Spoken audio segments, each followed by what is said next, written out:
आज हम लोग कंप्यूटर में मापन की विभिन्न इकाइयां पढ़ने वाले हैं। ठीक है, आज हम लोग क्या पढ़ेंगे? आज हम लोग इस यूनिट में कंप्यूटर के मापन की विभिन्न इकाइयां, किसके मापन की? कंप्यूटर में मापन की विभिन्न इकाइयां। ठीक है, कंप्यूटर में मापन की इकाइयां हम लोग पढ़ेंगे। मापन की इकाइयां, आप लोगों ने अभी तक जो मापन की इकाइयां पढ़ी हैं वो सिर्फ आपने मेमोरी को लेकर पढ़ी हैं। किसको लेकर? सिर्फ मेमोरी को लेकर। क्या सिर्फ मेमोरी की इकाइयां होती है और किसी चीज की नहीं? अगर आप कंप्यूटर के आधारभूत ज्ञान में पढ़ेंगे तो आपको यहां पर और भी कुछ यूनिट पढ़नी पड़ेगी। जैसे यहां पर आपका जो सीपीयू होता है, क्या? सेंट्रल प्रोसेसिंग यूनिट, जिसको आप कंप्यूटर का मस्तिष्क भी कहते हैं, इसकी प्रोसेसिंग की भी यूनिट है। क्या है? प्रोसेसिंग की भी यूनिट है। आपको उसको भी पढ़ना पड़ेगा, प्रोसेसिंग की यूनिट। साथ ही साथ में आपने देखा होगा कि आपके कंप्यूटर में इंटरनेट जुड़ा होता है। क्या जुड़ा होता है? इंटरनेट जुड़ा होता है।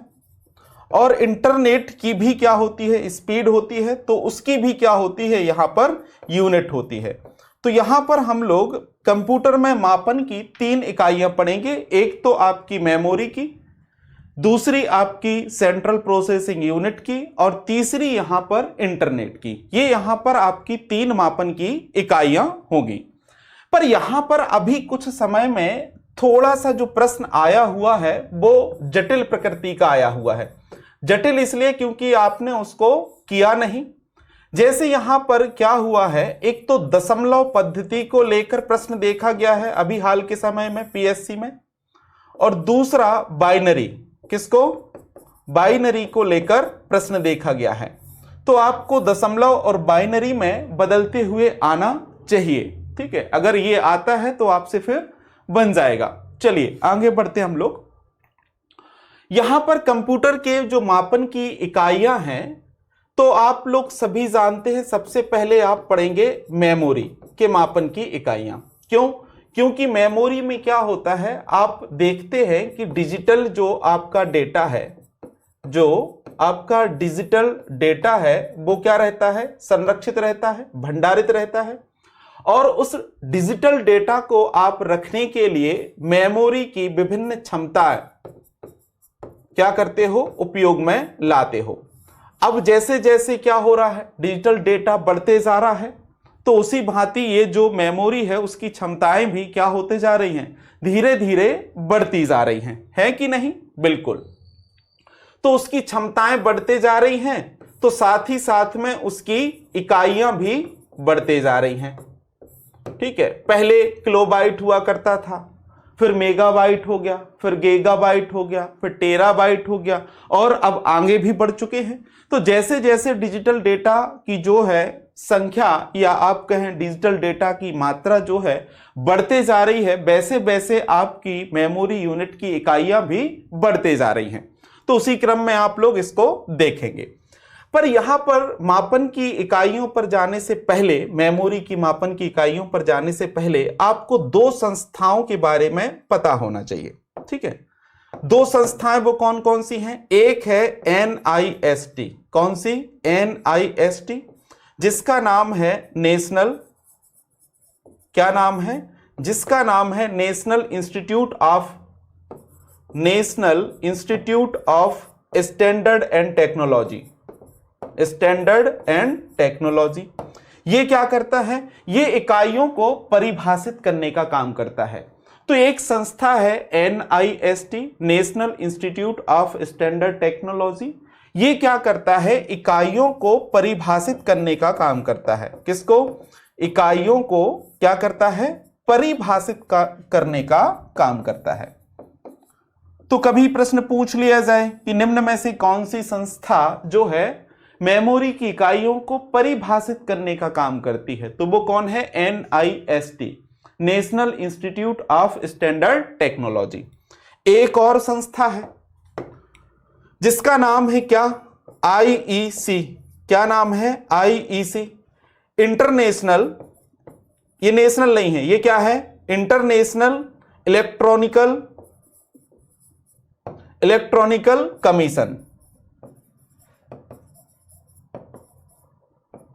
ये क्या करता है, ये जो इंटरनेशनल इलेक्ट्रॉनिकल कमीशन है, इसने बाइनरी के नए उपसर्ग बनाए हुए हैं। अब ये क्या होते बाइनरी के उपसर्ग, अभी मैं आपको समझाऊंगा। उपसर्ग ये आज के समय में बहुत ज्यादा उपयोग में नहीं है, पर जो दो पद्धतियां चल रही थी, एक दशमलव पद्धति और एक बाइनरी पद्धति, उस दशमलव पद्धति और बाइनरी पद्धति की वजह से क्या थी, व्यवहारिक जीवन में एक समस्या थी। क्या समस्या थी, अगर बाइनरी पद्धति में देखते हैं केबी को, तो वो 1024 होता है। क्या होता है, 1024 होता है। वही दशमलव पद्धति में देखते हैं तो वो 1000 होता है। तो यहां पर यह समस्या थी, ठीक है। दशमलव पद्धति में वो 1000 था और बाइनरी पद्धति में वो 1024 था। उसकी वजह से कुछ समस्या पैदा हो जाती है। तो जो इंटरनेशनल इलेक्ट्रॉनिकल कमीशन है, उसने क्या किए हैं, कुछ नए बाइनरी उपसर्ग बनाए हैं, जैसे किबी बाइट। क्या बनाया हुआ है उसने, किबी बाइट बनाया हुआ है, और इसी का फिर आगे क्रम है। तो आपको यह भी जानना है कि किबी बाइट में क्या होता है, मिबी बाइट में क्या होता है, गिबी बाइट में क्या होता है। तो आजकल जो सबसे ज्यादा जो शुद्ध और विकसित रूप है वो है किबी बाइट, मिबी बाइट, गिबी बाइट। हो सकता है ये आपको अभी तक पता ही ना हो, ठीक है। चलो आगे बढ़ते हैं। तो अगर संरचनात्मक रूप से आप देखेंगे तो आप ये जान पाएंगे कि कंप्यूटर में जो यूनिट है मेमोरी की, वो सबसे छोटी जो है वो है बिट। क्या है, बिट है। ये सबसे मूल तत्व होता है। क्या होता है, ये जो बिट होता है वो सबसे मूल तत्व होता है। क्या होता है, सबसे मूल तत्व होता है। और वो क्या है, 0 या 1। 0 या 1 ये बिट है। बिट के बाद क्या होता है, बिट से अगर आप थोड़ा सा आगे बढ़ेंगे तो फिर आपको मिलता है निबल। क्या मिलता है, निबल। और इस निबल में कितने बिट शामिल होते हैं, इसमें होते हैं शामिल आपके 4 बिट्स। कितने, 4 बिट्स। और अगर आप बाइट पर जाएंगे तो आपको पता चलेगा कि बाइट में, किस में, बाइट में 8 बिट होंगे। कितने होंगे, 8 बिट्स होंगे। या फिर कितने, 2 निबल हो जाएंगे। कितने, 2 निबल। तो सबसे छोटी इकाइयों में अगर आप देखेंगे तो सबसे छोटी तो बिट है, उसके बाद क्या है, निबल है, उसके बाद क्या है, बाइट है। और अगर आपने एक और शब्द सुना होगा वर्ड, कंप्यूटर के लिए, तो कंप्यूटर आर्किटेक्चर में अगर आपने वर्ड सुना होगा तो 16, 32, 64 बिट्स का क्या है, समूह है। बिट्स का क्या है, समूह है। तो अगर कंप्यूटर की भाषा में वर्ड का मतलब है तो वो क्या है, वो है 16 या 32 या 64 बिट्स का समूह, जिसको कंप्यूटर जो है एक साथ प्रोसेस कर सकता है। तो आपने क्या देखा, बिट, निबल, बाइट, वर्ड। तो सबसे छोटी जो मूल इकाई है वो क्या है, बिट है, या तो 0 या 1।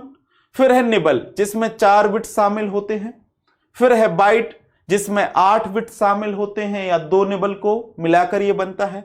फिर है वर्ड, तो वर्ड में कितने होते हैं, 16, 32 या 64 बिट्स का समूह होता है। कितना, 16 या 32 या 64। उससे आगे भी बढ़ गए, फिर 128 भी पहुंच गए। तो 16, 32, 64 बिट्स का क्या है, ये समूह है, जिसको हम क्या कहते हैं, वर्ड कहते हैं कंप्यूटर की भाषा में। आप देखेंगे तो पाएंगे, क्या पाएंगे कि अगर हम इनको वर्गीकृत करें इकाइयों को, ठीक है, जैसा मैंने आपसे पहले कहा, तो यहां पर हम डेटा के स्टोरेज की इकाइयां देख सकते हैं। किसकी, डेटा के स्टोरेज की इकाइयां।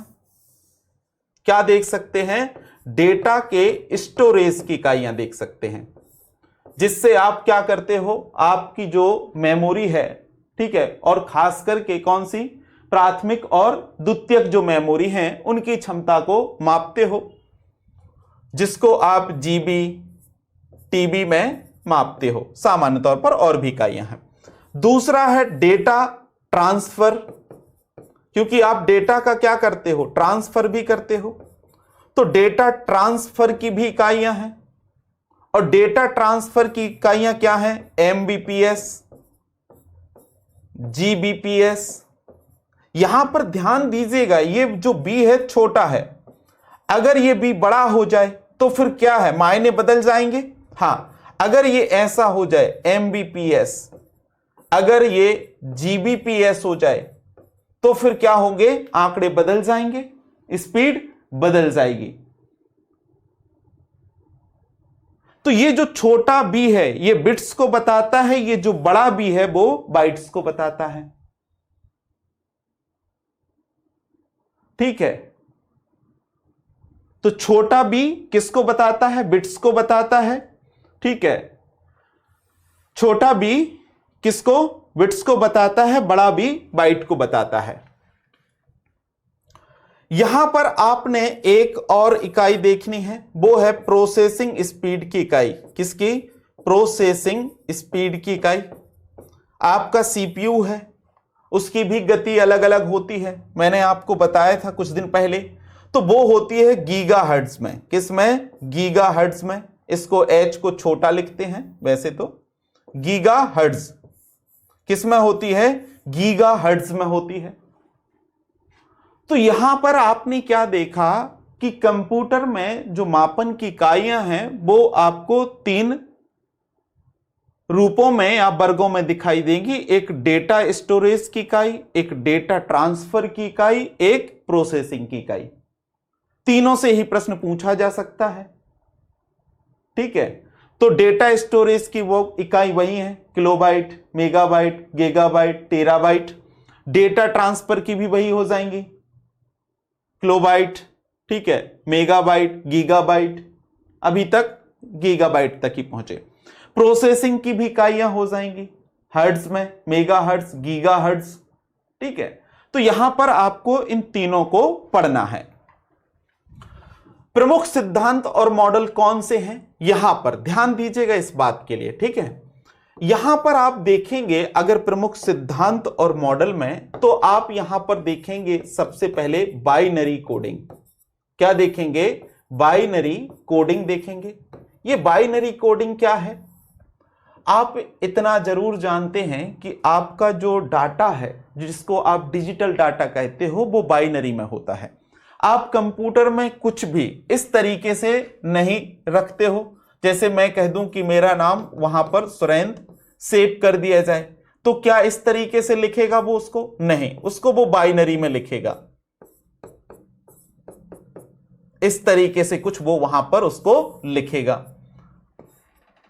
लिखता है कि नहीं लिखता है, ये क्या है, ये है बाइनरी कोडिंग। क्या है ये, बाइनरी कोडिंग है। तो आपके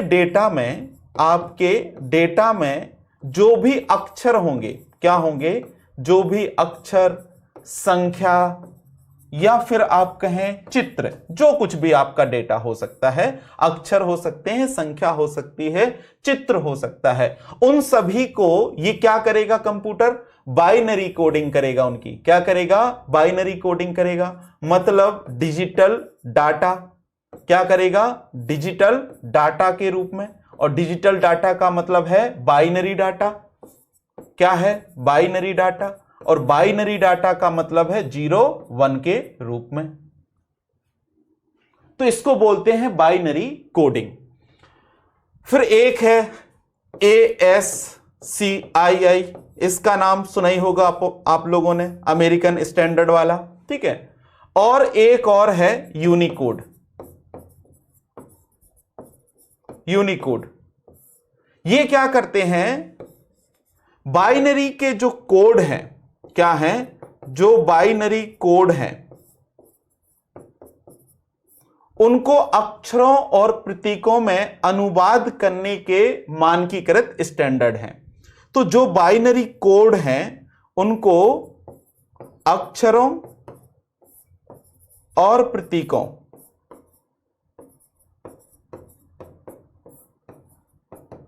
अब यहां पर एक बात आपकी समझ में हो सकता है बहुत जल्दी आ गई हो, नहीं आई हो, दुविधा हो, क्या होता है, कंप्यूटर की अपनी एक भाषा होती है, आप जानते हो, मशीनी भाषा। जैसे अगर वो हिंदी को एक्सेप्ट कर रहा है, क्या कर रहा है, हिंदी को एक्सेप्ट कर रहा है। अभी आपने कहा वो सुरेंद्र को ऐसा नहीं लिखेगा, तो अगर उसमें से वो सु को क्या लिखना चाहता है, वो पहले से वहां पर फिक्स है, तभी वो क्या कर रहा है, हिंदी को एक्सेप्ट कर रहा है। अगर हिंदी भाषा कंप्यूटर में मान्य है, स्वीकृत है, आपने बहुत सारे सॉफ्टवेयर देखे होंगे, तो वहां पर हिंदी लैंग्वेज नहीं होती। होती है क्या, नहीं होती। कारण क्या है, कारण यह है कि वहां पर इसका यूनिकोड नहीं होता। क्योंकि हिंदी में अगर वो देखें तो सुरेंद्र को लिखने के लिए उसके पास पहले से कोड होना चाहिए इस भाषा में लिखने के लिए, कि आधे ना के लिए वो क्या लिखेगा, 011 क्या लिखेगा, दा के लिए क्या लिखेगा, इस तरीके का। तो उसके पास पहले से ये कोड होता है, तभी वो उसको एक्सेप्ट करता है। तो आपने ये देखा होगा जरूर कि विभिन्न वेबसाइटें या कुछ वेबसाइट ऐसी होती हैं जिसमें कुछ लैंग्वेज ही क्या होती हैं, एक्सेप्ट होती हैं, बाकी लैंग्वेज वहां पर एक्सेप्ट नहीं होती। इसका मतलब क्या है कि उस लैंग्वेज के लिए वो जो बाइनरी कोड है वो अभी या तो विकसित नहीं हुआ है या फिर उन्होंने वहां पर उसको शामिल नहीं किया है। तो आपका ये जो आप लिखोगे इसको वो समझेगा ही नहीं। क्यों? क्योंकि उसके पास इसको लिखने के लिए, ये हिंदी के अक्षरों को लिखने के लिए कोड ही नहीं होगा। तो हिंदी के अक्षरों को लिखने के लिए उसके पास क्या होना चाहिए, कोड होना चाहिए। उसको बोलते हैं बाइनरी कोडिंग। अब आप कहोगे सर कुछ भी लिख दें क्या? नहीं, कुछ भी क्यों लिख सकते हो, कुछ भी नहीं लिख सकते, और कंप्यूटर में तो बिल्कुल भी नहीं लिख सकते। तो उसके लिए ये ASCII और यूनिकोड, ये जो दो संस्थाएं हैं, ये क्या करती हैं, उस कोड को वेरीफाई करती हैं। आप लिख सकते हो आपकी भाषा में, पर इनके द्वारा उसको स्वीकृत किया जाता है, या आप ऐसा कहें कि इनके द्वारा ही बनाया जाता है। और जब ये संस्थाएं बनाती हैं तो वो सार्वभौमिक रूप से फिर क्या हो जाता है, एक्सेप्टेबल हो जाता है। समझ में आया यहां तक? ठीक है, चलो सबसे छोटी इकाई हम लोग बिट पर आ जाते हैं। किस पर आ जाते हैं? सबसे छोटी इकाई क्या है? सबसे छोटी इकाई, अभी एक और बताऊंगा। क्या ये व्यवहारिक इकाई है? नहीं, ये सिर्फ सबसे छोटी इकाई है, क्योंकि एक और क्वेश्चन आएगा भी। ठीक है, ये क्या है? सबसे छोटी इकाई है जिसका नाम क्या है? बिट। बिट का पूरा नाम क्या है? बिट का पूरा नाम है बाइनरी डिजिट। क्या है इसका पूरा नाम? इसका पूरा नाम है बाइनरी डिजिट। क्या नाम है इसका? इसका पूरा नाम है बाइनरी डिजिट। और बाइनरी डिजिट का ही संक्षिप्त रूप क्या है? बिट है। कंप्यूटर मेमोरी में सबसे छोटी और मौलिक इकाई इसे माना जाता है। सबसे छोटी और मौलिक इकाई, सबसे छोटी और मौलिक इकाई। तो कभी आपसे प्रश्न पूछ लिया जाए कंप्यूटर मेमोरी में सबसे छोटी और मौलिक इकाई कौन सी है, तो आपसे बन जाना चाहिए। क्या बन जाएगा आपसे? कि सबसे छोटी और जो मौलिक इकाई है वो बिट है। या तो कभी पूछ लिया जाएगा कि बिट का पूर्ण नाम क्या है? Binary digit. ठीक है, यहां पर आप देखेंगे एक बिट का क्या मान हो सकता है? एक बिट का क्या मान हो सकता है? एक बिट का दो मान हो सकता है। क्या मान हो सकता है? एक बिट का दो मान हो सकता है। क्या क्या हो सकता है आप बताओ? या तो 0 या फिर 1, क्योंकि यही बाइनरी डिजिट है। या तो 0 या फिर 1 हो सकता है। 0 का मतलब क्या है? यहां पर 0 का मतलब है कि जो इलेक्ट्रॉनिक सर्किट है वो ऑफ है। और 1 का क्या है? 1 का है यहां पर ऑन। तो जो आपका इलेक्ट्रॉनिक सर्किट है, जो इलेक्ट्रॉनिक सर्किट है वो क्या होगा? ऑन ऑफ होगा। तो 0 का क्या है? वहां पर ऑफ है, और 1 का क्या है? वहां पर ऑन है। तो अगर कभी पूछ लिया जाए कि इलेक्ट्रॉनिक सर्किट ऑफ है, तो वहां कौन सा बाइनरी डिजिट होगा? 0। ठीक है, चलो आप इतना तो समझ ही गए। क्या समझ गए? अभी आपने पढ़ा था बाइनरी कोडिंग। इसका मतलब क्या है? आपका कोई भी जो डाटा होगा, कोई भी जो डाटा होगा जब वो डिजिटल डाटा में क्या होगा, कोड किया जाएगा। किसमें? डिजिटल डाटा में कोड किया जाएगा, चाहे वो कुछ भी हो, चित्र हो, अक्षर हो, कुछ भी हो, तो वो क्या होगा, बिट्स के रूप में ही संग्रहित होगा। किसके रूप में? बिट्स के रूप में संग्रहित होगा। इसका मतलब है 0 1 के रूप में संग्रहित होगा। किसके रूप में संग्रहित होगा? बिट्स के रूप में संग्रहित होगा। इसका मतलब है 0 और 1 के रूप में संग्रहित होगा। चलिए, व्यवहारिक मौलिक इकाई कौन सी है? सबसे छोटी इकाई बिट। व्यवहारिक मौलिक इकाई कौन सी है? बाइट है। तो सबसे व्यवहारिक मौलिक इकाई कौन सी है? अगर आप देखेंगे कि व्यवहारिक जो मौलिक इकाई है वो क्या है? बाइट है। और एक बाइट में कितने बिट्स होते हैं? आपको अभी मैंने बताया कि एक बाइट में 8 बिट्स होते हैं। कितने बिट्स होते हैं? 8 बिट्स होते हैं। मतलब क्या? 0 1 0 1 0 1 0 1। कितने हो गए? 2 4 6 8।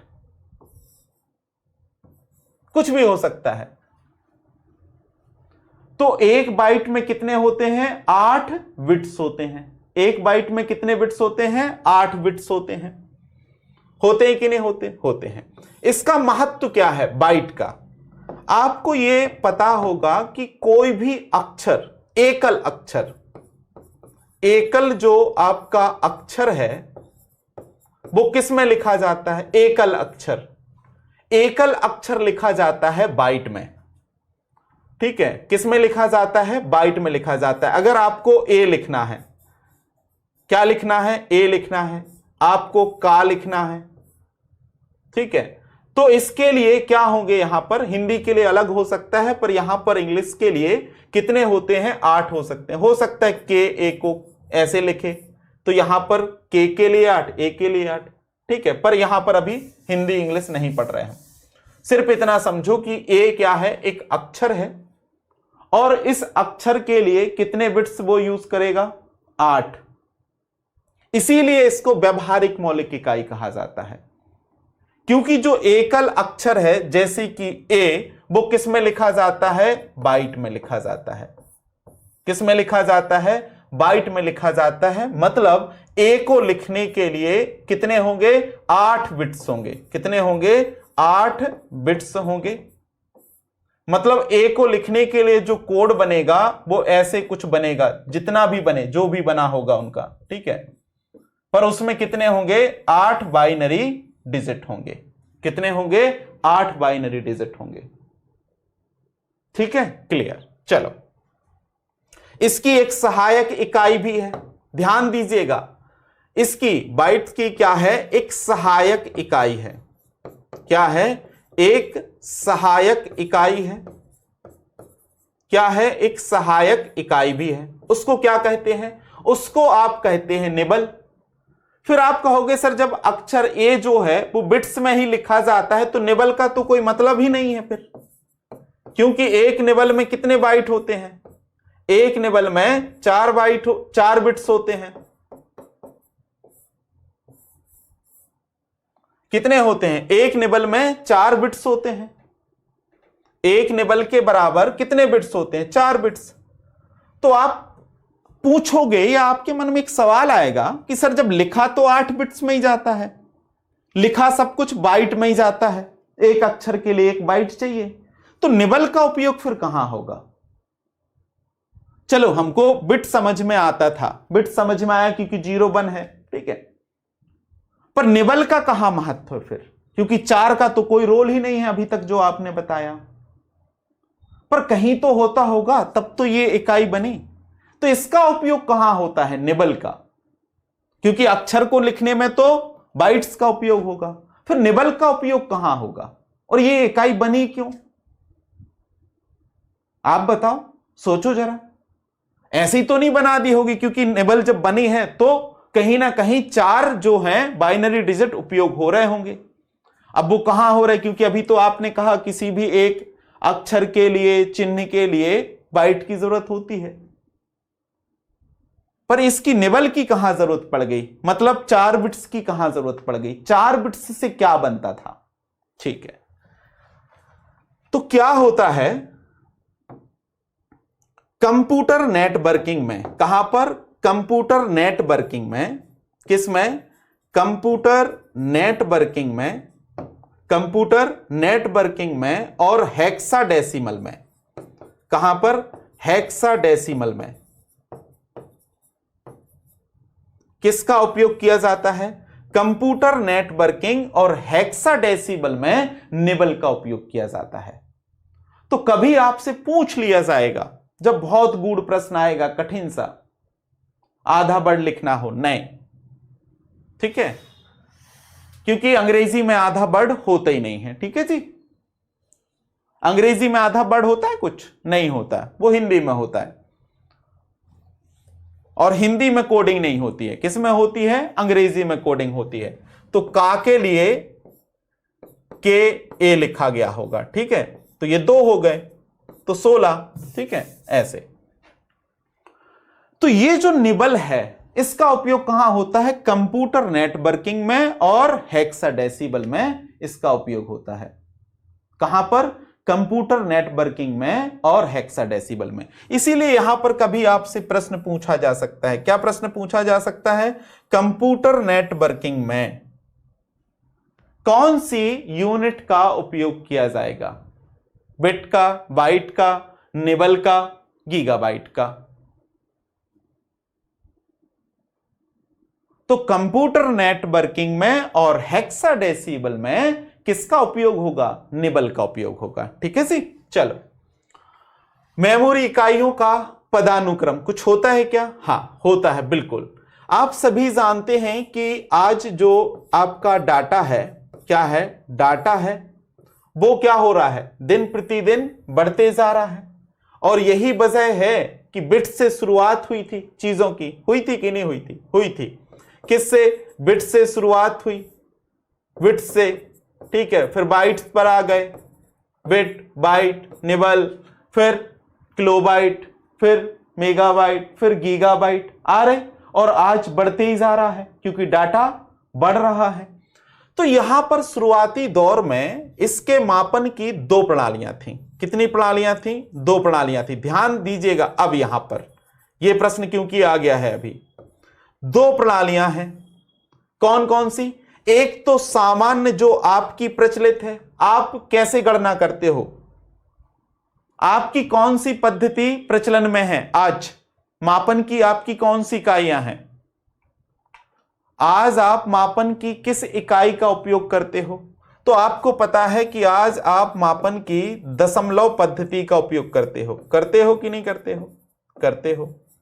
दशमलव पद्धति का मतलब हर एक अंक आगे 10 की घात में बढ़ते हुए जाता है, बढ़ते हुए जाता है कि नहीं जाता। जैसे क्या लिखा, ये लिखा 340, ठीक है, तो आपके इस दशमलव पद्धति में कौन कौन से अंक हैं, 0, 1, 2 से लेकर 9 तक, ये क्या है आपकी दशमलव पद्धति, इसका आप आम जीवन में उपयोग करते हो। फिर जैसे ही इसके ऊपर जाते हो तो उसमें 10 का गुणा होते जाता है। तो जैसे ये 0 है तो 0 ही है, पर ये जो 4 है ये क्या है, ये 40 है, ये 3 क्या है, 300 है। क्यों, क्योंकि 4 में 10 का गुणा होगा और यहां पर 3 में 100 का गुणा होगा, होगा कि नहीं होगा, होगा। तो आगे जैसे ही आप बढ़ते जाएंगे जितने अंक उसमें गुणा होते जाएगा। सबसे पहले अंक में कितने का गुणा होगा, 10 घात 0 का, 4 में किसका गुणा होगा, 10 घात 1 का, 3 में किसका गुणा होगा, 10 घात 2 का होता है। यह है आपकी दशमलव पद्धति। यह आपके आम जनजीवन में आज के समय में प्रचलित है। पर कंप्यूटर में कौन सी पद्धति चलती है, द्विआधारी।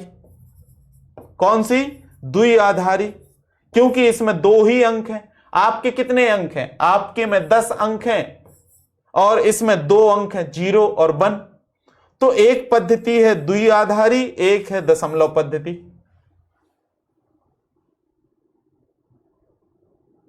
है कि नहीं, बिल्कुल है। तो दशमलव पद्धति और द्विआधारी पद्धति, इससे प्रश्न पूछ लिया गया है।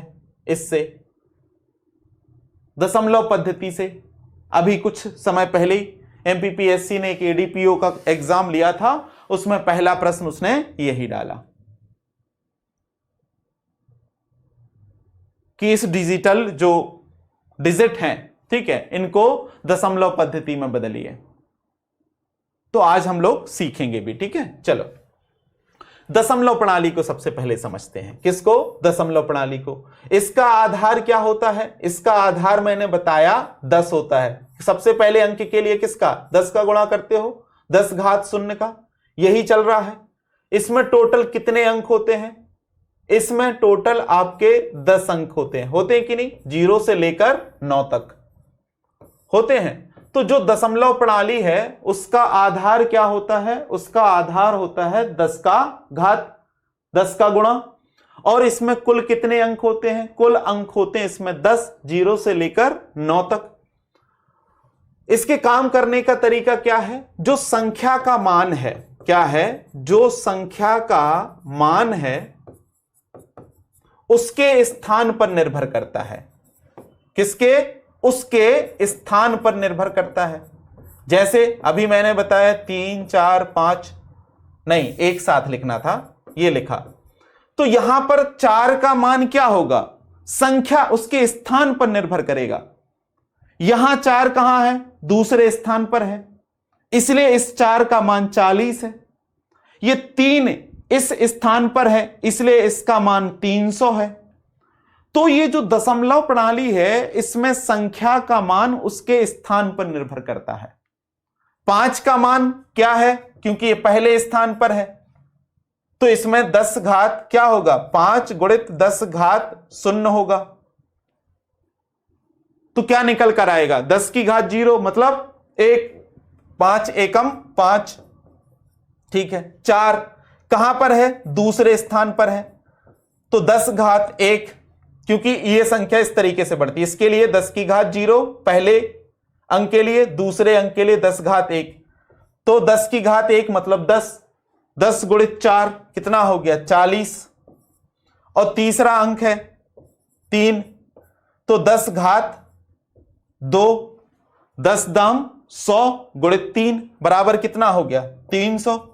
जोड़ दो सबको तो क्या निकलेगा? 345। यह है आपकी दशमलव पद्धति। क्या है? यह है आपकी दशमलव पद्धति। इसमें संख्या का मान उसके स्थान से तय होता है। कहां पर है? तो देखो ये 4 था, पर इसका मान 4 नहीं है। क्या है ये? इसका 40 है। इसका 3 नहीं है, क्या है? 300 है। तो यहां पर 5 का मान कितना निकला? 5 ही है, क्योंकि वो पहले स्थान पर है। 4 दूसरे स्थान पर है, इसलिए 40 निकला। 3 तीसरे स्थान पर है, इसलिए 300 निकला।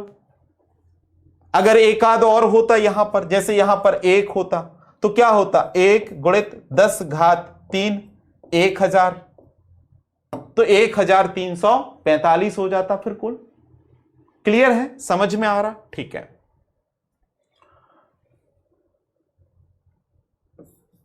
प्रत्येक स्थान पर क्या हो रहा है? 10 की घात हो रहा है कि नहीं हो रहा है? 10 की घात 0 पहले स्थान के लिए, दूसरे स्थान के लिए 10 की घात 1, तीसरे स्थान के लिए 10 की घात 2, चौथे स्थान के लिए 10 की घात 3, ऐसे ही हो रहा। इसीलिए इसको क्या कहते हैं? दशमलव प्रणाली कहते हैं। चलो क्लियर हुआ? समझ जाना, अभी बताएंगे हम आगे, ठीक है।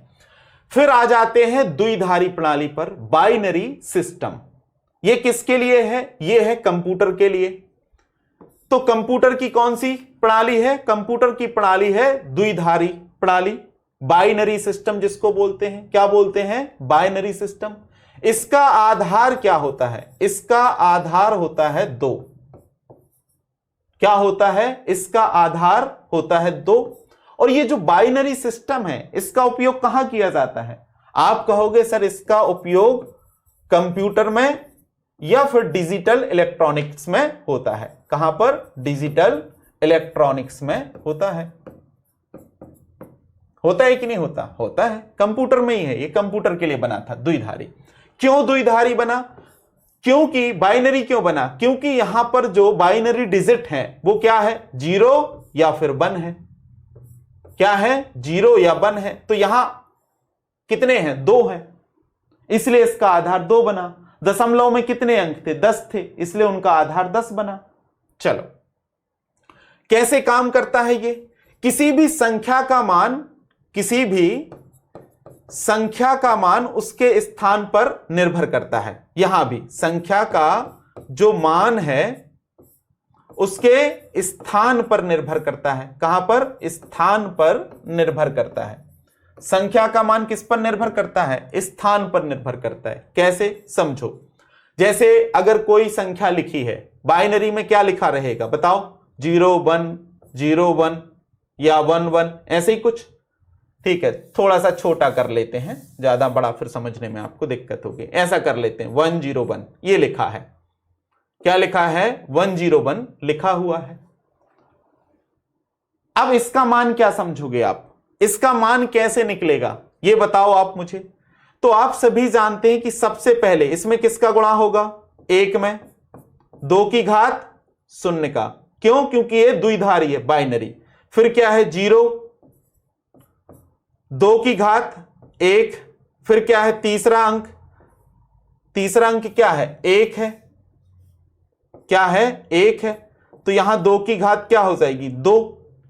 अब लगा लो 2 की घात 0 मतलब 1, किसी की घात अगर 0 है तो उसका मान क्या होता है, हमेशा 1 होता है। तो 1 गुणित 1 बराबर 1। 2 की घात 1 है, इसका मान क्या होगा 2, और 2 का 0 से गुणा करोगे तो क्या मिलेगा 0 मिलेगा। और 2 की घात 2 कितना हो गया 4, 4 एकम 4, जोड़ दो तो टोटल कितना हुआ 5। कितना हुआ टोटल, टोटल हुआ 5। तो ये दशमलव पद्धति में कितना आ जाएगा इसका मान, दशमलव पद्धति में इसका मान आ जाएगा आपका 5। अगर आप ऐसे जोड़ते तो कितना जोड़ते, 1 और 1 2 ही हो रहा था, पर वो कितना था 5 था। ठीक है, चलो क्लियर हुआ यहां पर।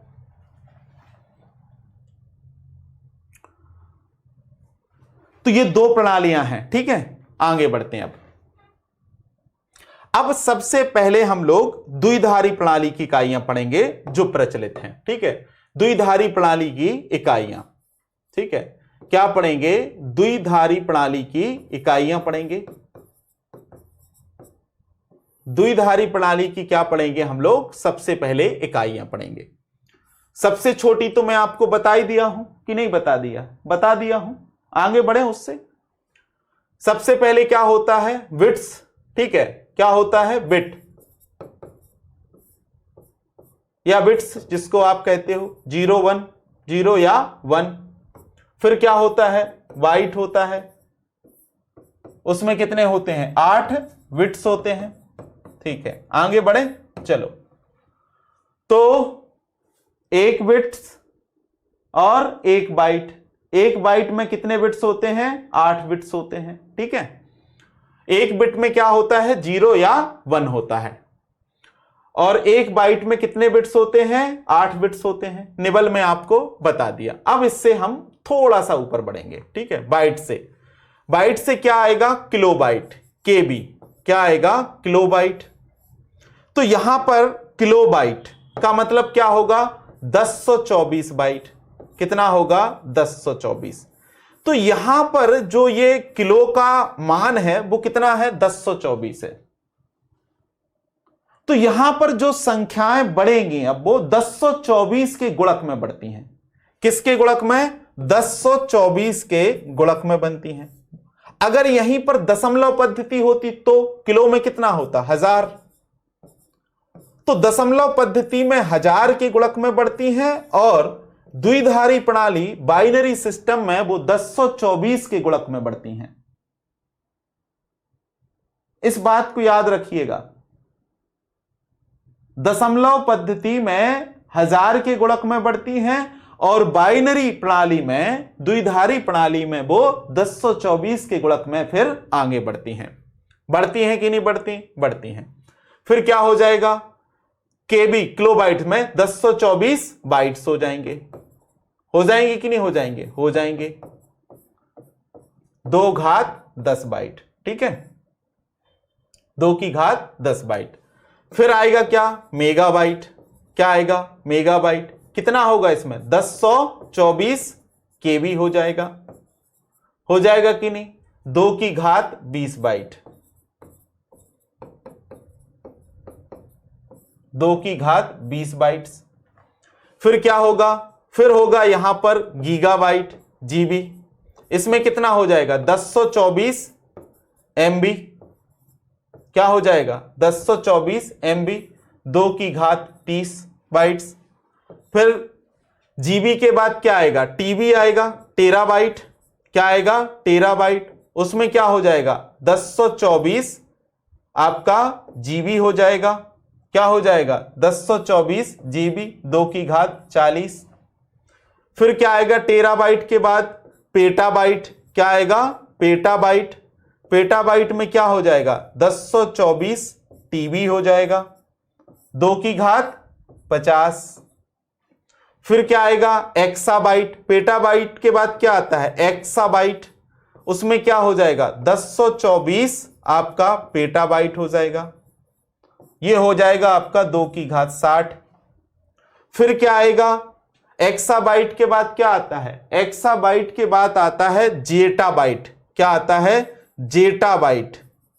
उसमें क्या हो जाएगा, 1024 ईबी हो जाएगा, एक्साबाइट।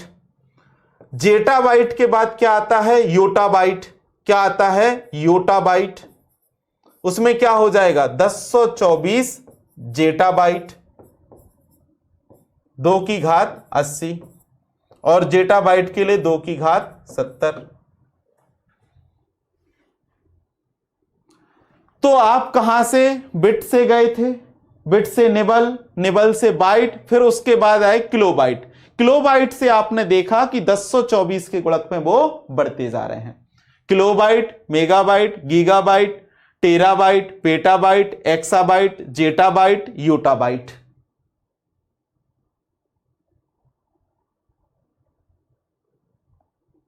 क्या देखा आपने, आपने देखा kilobyte, megabyte, gigabyte, terabyte, petabyte, exabyte, zettabyte और yottabyte. Yotta, yotta, yotta, yotta, zetta, exa, peta, tera, giga, mega.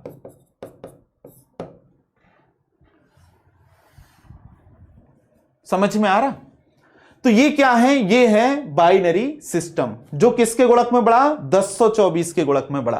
किसके गुणक में, 1024 के गुणक में बढ़ा। चलो आगे बढ़ो।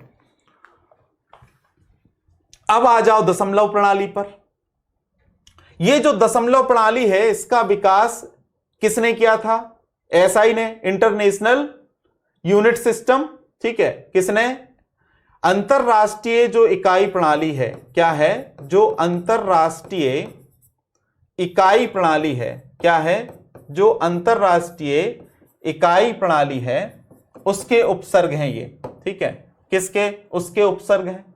जो क्या करता है, जो आपकी हार्ड डिस्क ड्राइव आती है, जो आपकी एसएसडी आती है, जो आपकी पेन ड्राइव आती है, उसके ऊपर यहां ये लोग लिख कर देते हैं।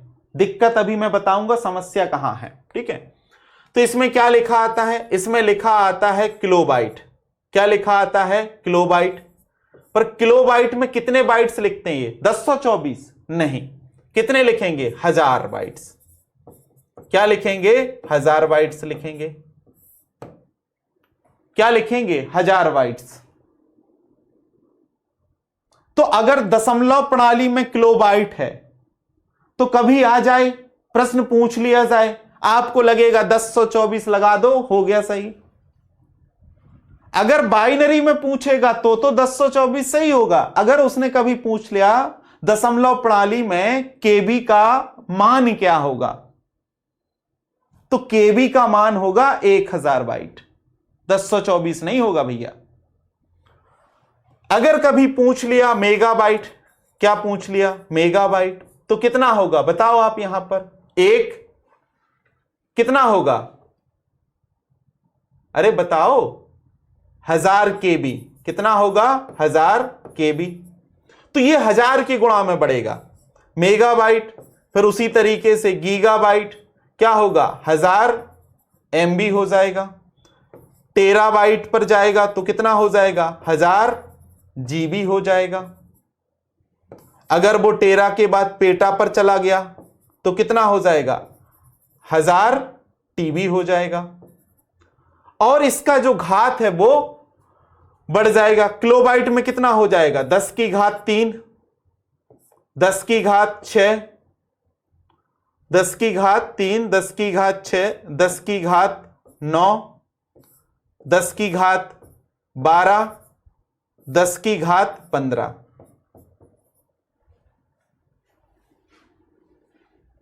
क्योंकि इसका तो यही है, पर वहां पर ऐसा नहीं हुआ था। वहां पर 10 की घात 20, 30, 40, 50, 60 चल रही थी। चल रही थी कि नहीं चल रही थी? चल रही थी। ठीक है, तो अंतरराष्ट्रीय इकाई में आपने क्या देखा, ये इसके बाइट्स हैं। ठीक है, 1 किलोबाइट में कितने होंगे 1000 बाइट्स होंगे, ना कि 1024। समस्या यहीं से है 1024। ये आपका मानक था, कंप्यूटर का है क्या ये वाला? नहीं, ये तो आपके लिए था। कंप्यूटर के लिए तो द्विधारी बना था। क्या बना था? कंप्यूटर के लिए तो द्विधारी बना था, बाइनरी बना था। और वो 1024 को मानता था। 1024 बाइट को क्या मानता था? 1 किलोबाइट मानता था। वो तो 1 किलोबाइट इसको मानेगा, 1024 को मानता था। तो वो 1024 को जब मानेगा और आपने उसको दिए 1000, तो कंप्यूटर को जब आप ये दोगे दशमलव प्रणाली वाली डिवाइस दोगे 1000 KB की, तो क्या वो उसके लिए 1000 KB की रहेगी?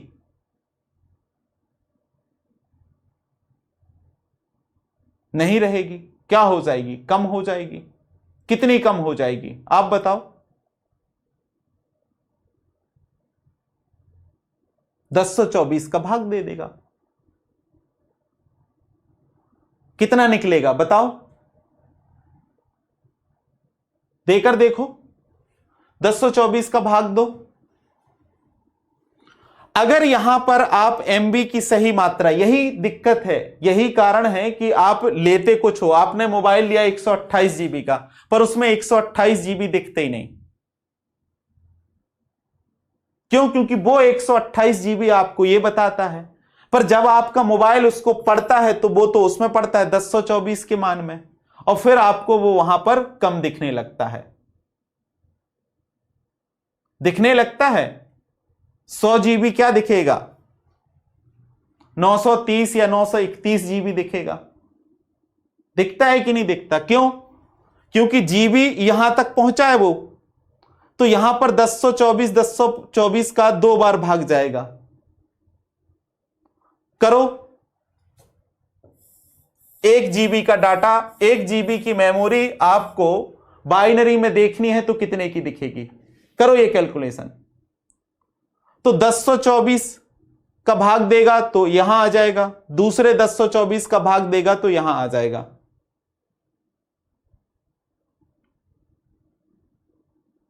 कितना दिख रहा बताओ?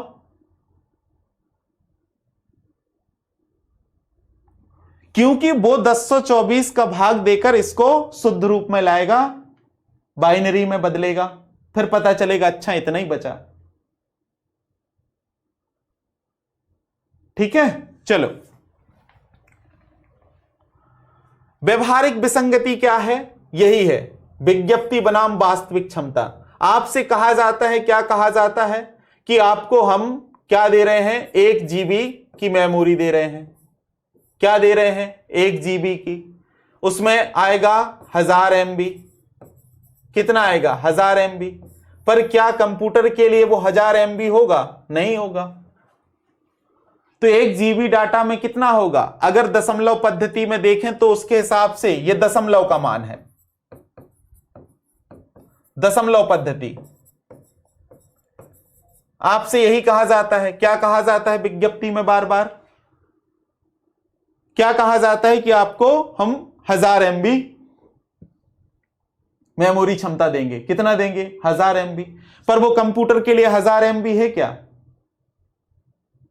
नहीं है। क्यों नहीं है? क्योंकि 1000 MB वो तब होगी ना जब वो बाइनरी में हो, पर बाइनरी में थोड़ी है ये तो दशमलव पद्धति में है।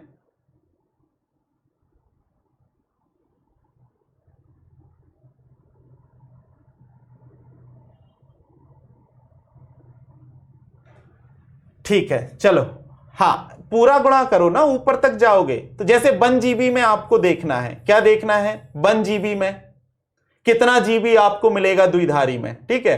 तो यहां क्या है? 1000 MB। क्या है? 1000 MB है। 1 MB में क्या होता है? 1000 KB होता है।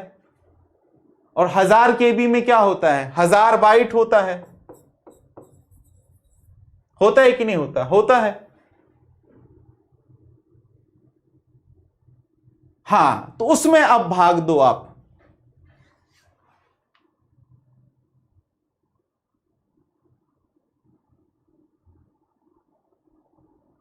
अब दो भाग 1024 का, इसमें भाग दो 1024 का, कितना निकला? इसमें भाग दे दो अब 1024 का।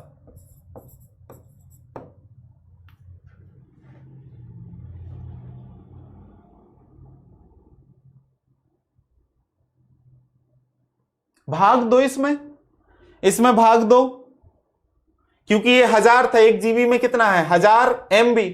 MB के आगे 1000 KB, ठीक है, और KB के आगे 1000 बाइट्स।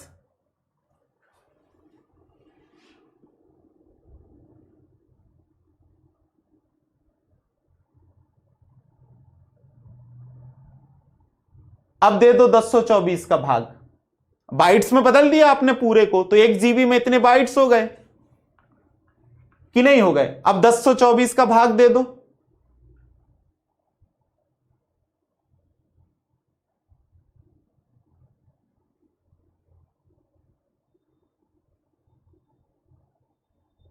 कितना आया बताओ?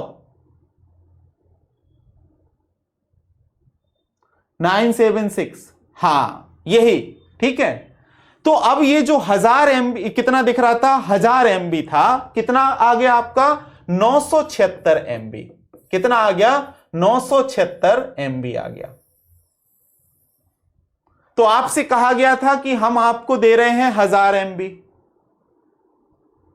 पर आया कितना? 976 MB। किसके उपयोग के लिए? कंप्यूटर के उपयोग के लिए। तो यही होता है कि 1000 MB का बोला जाता है, पर कंप्यूटर में जब वो मेमोरी उपयोग में होती है तो वो उसके लिए 976 ही होती है।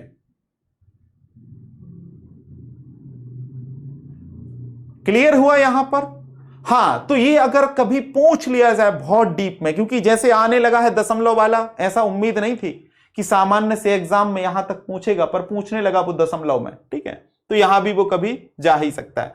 ये समस्या है, ठीक है। चलो, अब क्या हुआ? ये समस्या थी। क्या समस्या थी? कि एक द्विधारी, एक बाइनरी सिस्टम है। क्या है? एक बाइनरी और एक हेक्साडेसिमल सिस्टम है। एक दशमलव पद्धति है और एक आपकी द्विधारी पद्धति है। क्या है? द्विधारी पद्धति है। दोनों में ही क्या लिखा है? KB। दोनों में ही क्या लिखा है? MB। दोनों में ही क्या लिखा है? GB। तो लोग कंफ्यूज हैं, लोगों को नहीं बताया जाता कि कौन सा KB, कौन सा MB, कौन सा GB। लोगों को यह नहीं बताया जाता कि भैया ये वाला KB दशमलव पद्धति का है, द्विधारी का है। नहीं बताया जाता, बस लिख दिया जाता है, तो लोग समझ जाते हैं अच्छा यार 1 GB का। अब ये 1 GB कौन सा है? अगर ये दशमलव में होगा तो कितना होगा? 1000 MB। और अगर ये बाइनरी में होगा तो 1024 MB। पर आपसे सिर्फ कितना बोल के दिया गया कि 1 GB का आप ये कार्ड ले जाओ, मेमोरी ले जाओ। कितने की ले जाओ? 1 GB की आप ये मेमोरी और ये कार्ड लेकर चले जाओ। आप ले आए भैया, पर वहां पर उसने लिखा ही नहीं था कि ये 1 GB कौन सा, तो उसने 1 GB लिखा, पर वो 1 GB कौन सा था, ये वाला था, 1000 MB वाला।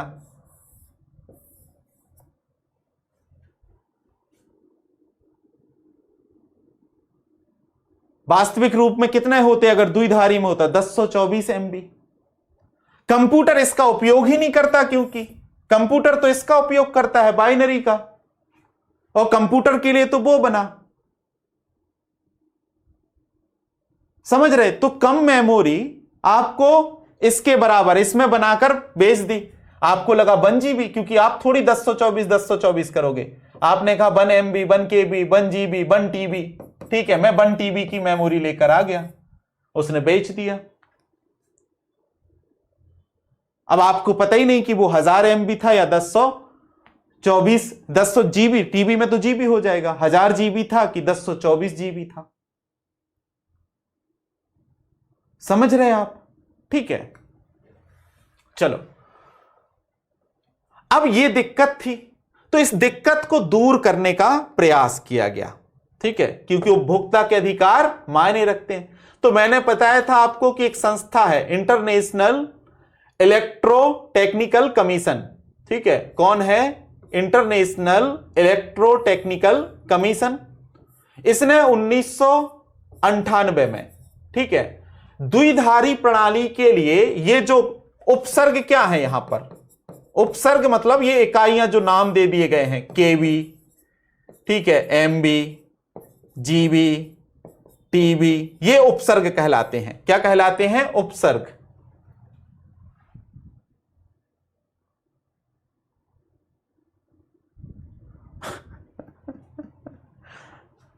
ठीक है, चलो देख लोगे भाई, समझ में आ जाएगा। नहीं, भाग देना है, कम नहीं करना है, माइनस नहीं करते हैं, भाग देते हैं, ठीक है, भाग देने से निकलता है, तो भाग देने से निकलेगा, कम, माइनस करने से नहीं निकलता, माइनस करने पे गलत हो जाएगा, ठीक है। तो माइनस नहीं करना होता है, भाग देना होता है उसको, उसमें बदलने के लिए। क्लियर? आप बाइट्स में निकाल लो, बाइट्स में फिर आप उसका भाग दे दो जितना वो आगे बढ़ गया, ठीक है। तो अगर वो कहां पहुंच गया, केबी में पहुंचा, ठीक है, तो एक ही था यहां 1024। अगर वो एमबी में पहुंचा तो 1024 दो बार, अगर वो जीबी में पहुंचा तो 3 बार हो गया, ठीक है। तो इस तरीके से वहां पर देखना पड़ता है, ठीक है, भाग देना पड़ता है, माइनस नहीं करना पड़ता। तो जो क्या था, इंटरनेशनल इलेक्ट्रोटेक्निकल कमीशन था, उसने 1998 में इस समस्या का समाधान कर दिया। क्या कर दिया, इस समस्या का समाधान कर दिया। 931 कुछ निकलेगा, ठीक है। चलो, तो इस समस्या का उसने क्या किया, समाधान किया, और समाधान करके क्या किया, नए उपसर्ग बनाए। उसने कहा कि आप द्विधारी के लिए किलोबाइट, मेगाबाइट, गीगाबाइट का उपयोग नहीं करोगे। क्या करोगे, द्विधारी के लिए आप अलग इकाइयों का या इनका उपसर्गों का उपयोग करोगे। वो क्या है, वो है किबीबाइट, KIB, ऐसे। पहले क्या लिखा जाता था, KB, किलोबाइट नहीं। उसने कहा अब आप कहोगे किबीबाइट। क्या कहोगे, किबीबाइट, और इसका मतलब होगा 1024 बाइट। तो उसने अलग कर दिया, कहा ये किलोबाइट नहीं है, ये क्या है, द्विधारी में किबीबाइट है। उसी तरीके से मेबीबाइट, क्या कर दिया, मेबीबाइट, MIB, गिबीबाइट, GIB, टेबीबाइट, TIB, ठीक है। तो फिर ये क्या होने लगे, 1024 बाइट्स, 1024 किबीबाइट, 1024 मेबीबाइट, 1024 गिबीबाइट, ठीक है। तो क्या हुआ है, अब ये द्विधारी के लिए ये नाम चलते हैं, किबीबाइट, मेबीबाइट, गिबीबाइट, टेबीबाइट। क्लियर हुआ? ये सुने थे कभी नहीं सुने होंगे, ठीक है। अब ये प्रचलित है बाइनरी के लिए, और ये जो किलोबाइट, मेगाबाइट, गीगाबाइट, टेराबाइट, ये दशमलव वाले के लिए हैं। क्लियर हुआ? चलो, तो अगर कभी आपसे पूछ लिया जाए कि बी बाइट क्या है, तो 1024 बाइट किसके लिए? द्विधारी के लिए, ठीक है। पहले क्या था, ये जब विकसित नहीं हुए तो 1024 भी किलोबाइट है और 1000 भी किलोबाइट है।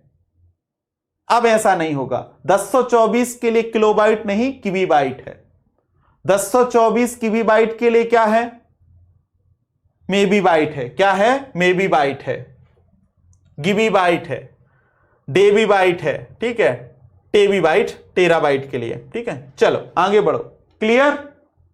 हां, डेटा स्थानांतरण दर, ठीक है, ये पढ़ ली आपने। ये तो हो गई आपकी भंडारण की। अब आप इंटरनेट का उपयोग करते हो कि नहीं करते हो? करते हो। जब आप इंटरनेट का उपयोग करते हो तो उसकी स्पीड भी होती है बिट्स पर सेकंड। क्या होती है? बिट्स पर सेकंड या प्रति सेकंड। क्या होती है? बिट्स प्रति सेकंड होती है, जिसको आप क्या कहते हो? ऐसा बीपीएस स्मॉल में ही लिखते हो, क्योंकि छोटा बी बिट्स के लिए और बड़ा बी बाइट्स के लिए है, ठीक है। क्लियर? ध्यान देना ये।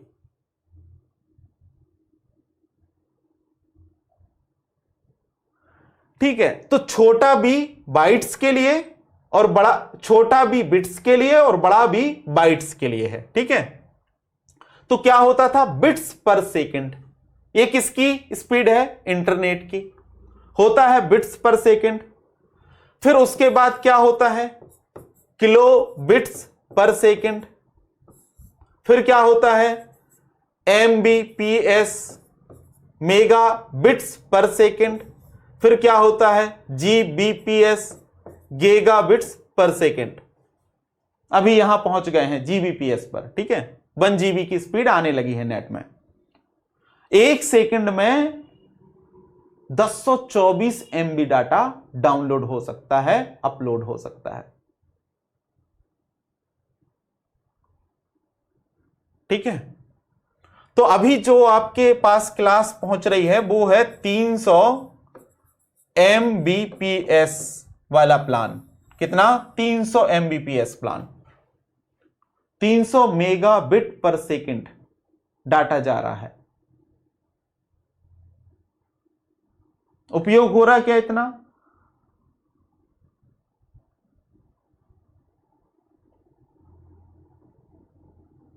नहीं, इतना उपयोग नहीं हो रहा है, ठीक है।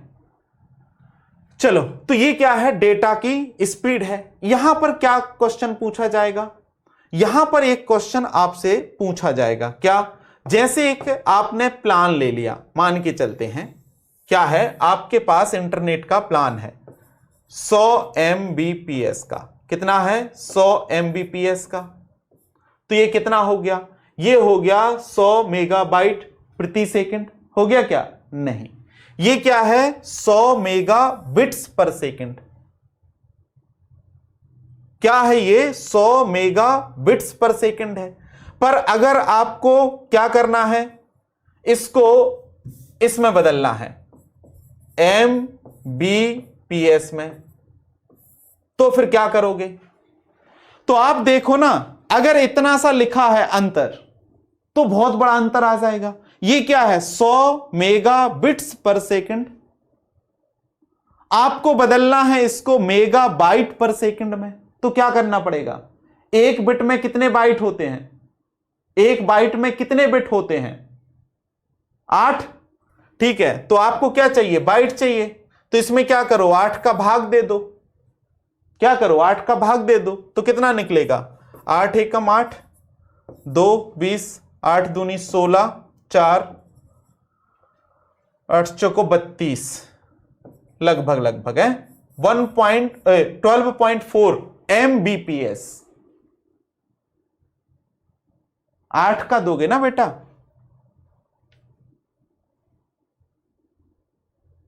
तो कितनी निकली? 12.4 MBPS, मेगा बाइट्स पर सेकेंड, ठीक है। चलो, बिट्स, बाइट नहीं रे, ये क्या है, ये बिट्स है ना, तो क्या हो जाएगा 800 बिट्स है, ये बाइट में बदलना है, 1024 है ना, ये 100 MBPS है, हां सही है।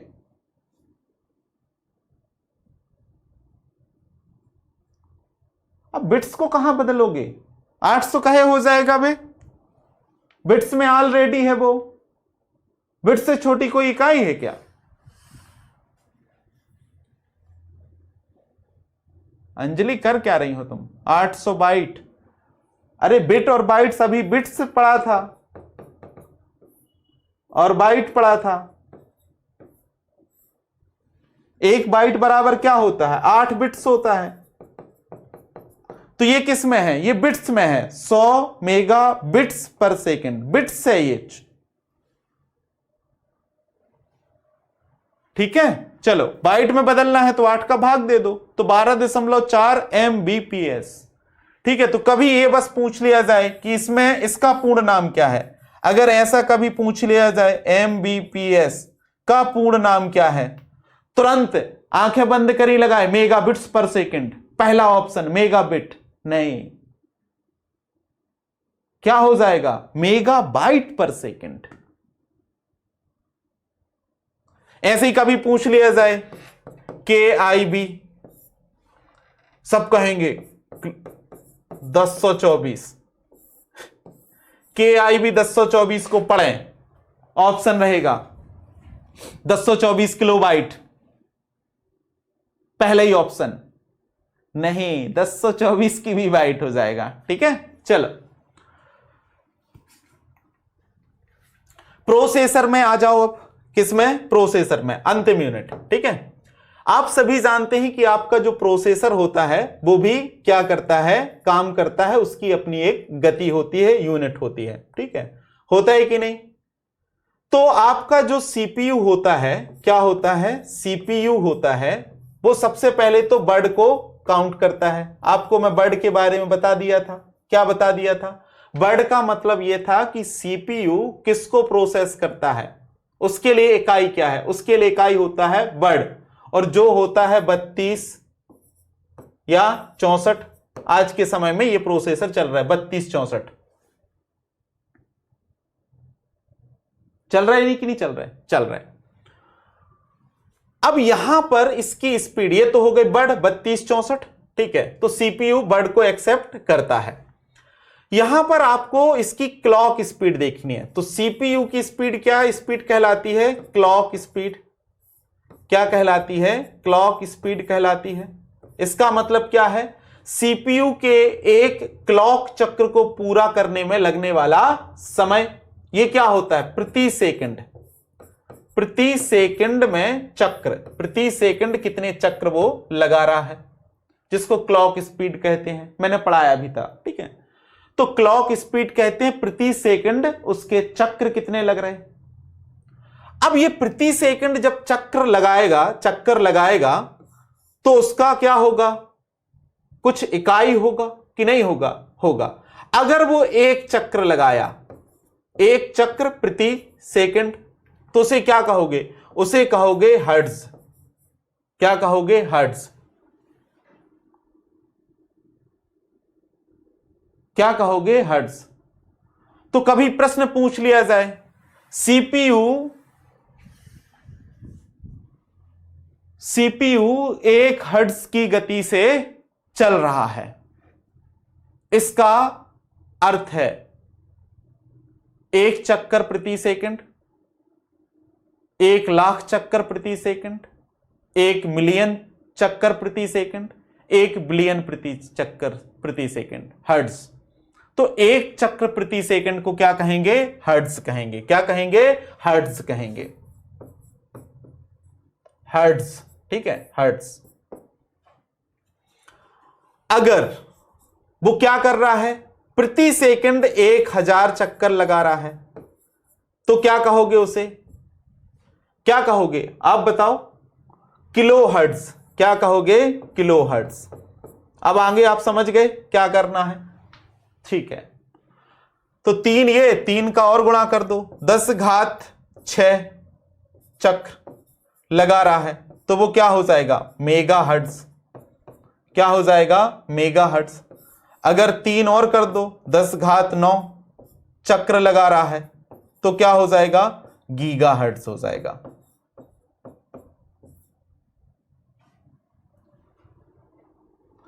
तो KHZ, MHZ, GHZ, किलोहर्ट्ज, ठीक है, मेगाहर्ट्ज, गीगाहर्ट्ज, ये 2 नहीं है, H है।